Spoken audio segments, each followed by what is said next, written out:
اور جب ہم اہل بیت اطہار کی قربانیوں کا ذکر کر رہے ہیں محرم الحرام میں، تو ایک طویل قطار ہے ان اصحاب کی، ان خوش نصیبوں کی کہ جو بارگاہ رسالت کے ساتھ متصل ہوئے، جن کو اللہ تعالیٰ نے اپنی رضا کا تاج عطا فرمایا، اور انہوں نے بے شمار قربانیاں اسلام کے لیے دیں۔ تو صحابہ اکرام کی جو قربانیاں ہیں ان کو اس تناظر میں کیسے آپ دیکھتے ہیں؟ نحمدہ ونصلی ونسلم علی رسولہ الکریم، اما بعد فاعوذ باللہ من الشیطان الرجیم، بسم اللہ الرحمن الرحیم۔ بہت شکریہ، بڑا خوبصورت ٹائٹل ہے اور بڑے ایمان افروز یہ ایام چل رہے ہیں، اور ان کے اندر تذکرہ میرے نبی کی آل کا اور مصطفیٰ کے اصحاب کا یقیناً ہمارے ایمان کو جلا بخشتا ہے۔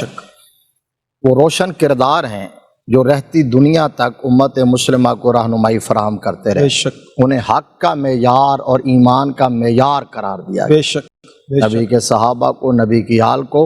اور جب ہم بات کرتے ہیں صحابہ کی تو اس وقت بالعموم صحابہ اکرام رضوان اللہ علیہ مجمعین میں حضور کی آل کا ہر فرد بھی شامل ہوتا ہے، بے شک حضور کی ازواج بھی شامل ہوتی ہیں۔ تو صحابہ وہ بھی صحابہ ہیں، اور پھر ان کا ڈبل شرف یہ ہے کہ وہ صحابہ بھی ہیں اور حضور کی اولاد بھی ہے، حضور کا گھرانہ بھی ہے۔ تو بلا شبہ ان کی قربانیاں ایسی قربانیاں ہیں کہ جس کی نظیر کوئی نہ پیش کر سکتا ہے، نہ ڈھونڈی جا سکتی ہے۔ بے شک اسلام چونکہ اللہ تبارک و تعالیٰ نے قرآن مجید فرقان حمید برہان رشید میں جو ارشاد فرمایا اس کے مطابق اللہ کی نعمت ہے۔ بے شک ان الدین عند اللہ الاسلام ومن یبتغ غیر الاسلام دینا فلن یقبل منہ۔ اسلام کے علاوہ کوئی اور دین اگر کوئی اختیار کرے گا تو اللہ فرماتا ہے وہ ہرگز قبول نہیں کیا جائے گا۔ تو صحابہ اکرام رضوان اللہ علیہ مجمعین اور امت کا ہر فرد یہ کہتا تھا ردینا باللہ ربا و بالاسلام دینا و بمحمد نبی و رسولا۔ ہم اس بات پر راضی ہیں کہ اللہ ہمارا رب ہے اور اسلام ہمارا دین ہے، اور محمد صلی اللہ علیہ وسلم ہمارے آقا، ہمارے رسول اور ہمارے نبی ہیں۔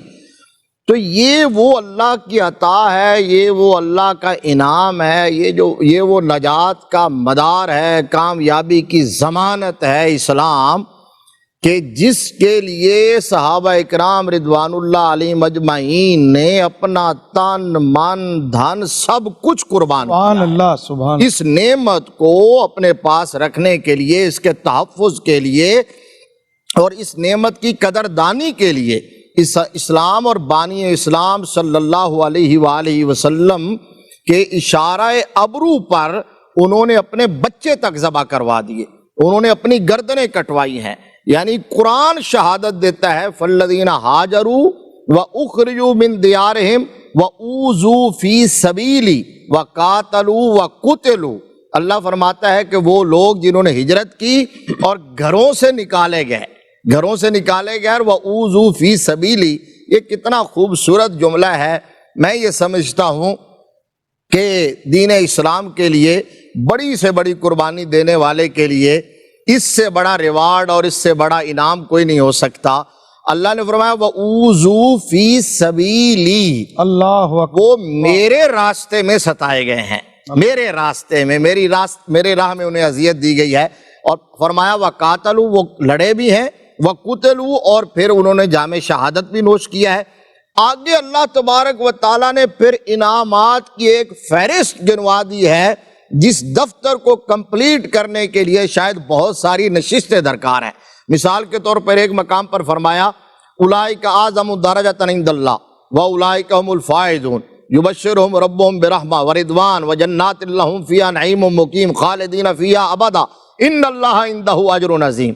جنہوں نے جو ایمان لائے، اسلام کو انہوں نے اپنا دین اپنایا، ہجرت کی اور مال اور جان کے ساتھ جہاد کیا، وطن چھوڑا، مال قربان کیا، بچے قربان کیے، اپنی جانوں کا نذرانہ پیش کیا، شہادت کے جام نوش کیے، تو اللہ نے 7 انعامات کا ذکر کیا۔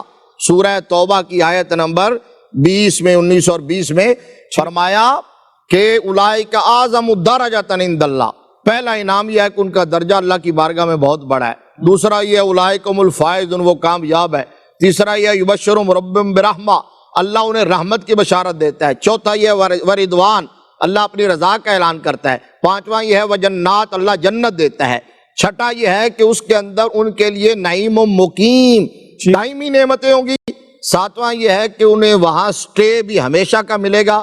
ڈاکٹر صاحب آخری جملہ یہ کہ کیا خوبصورت جملہ ہے، جب کبھی میں آیت پڑھتا ہوں، جب غور کرتا ہوں تو اس وقت روح رقص کرنے لگ جاتی ہے اللہ اکبر، کہ 7 انعامات کا ذکر کرنے کے بعد بھی درانی صاحب قبلہ تشریف فرما ہے، کیونکہ صاحب نظر بھی ہیں، صاحب فکر بھی ہیں، صاحب درد بھی ہیں، تو 7 انعامات ذکر کرنے کے بعد کچھ باقی بچا تھا، کچھ بھی باقی نہیں بچا تھا، لیکن اللہ نے پھر بھی اینڈ یہاں کیا ہے، ان اللہ عندہ اجر عظیم، اللہ اکبر، ہے کہ اللہ کے ہاں ان کے لیے اجر عظیم ہے۔ یا اللہ اب کون سا اجر ہے اس کے بعد؟ فرمایا وہ اجر وہی ہے جو حشر کے دہاڑے جب انہیں بے پردہ دیدار ہوگا نا، کیا بات، اس وقت انہیں اپنی ساری قربانیوں کا ثمر مل جائے گا۔ اللہ اکبر، اللہ اکبر۔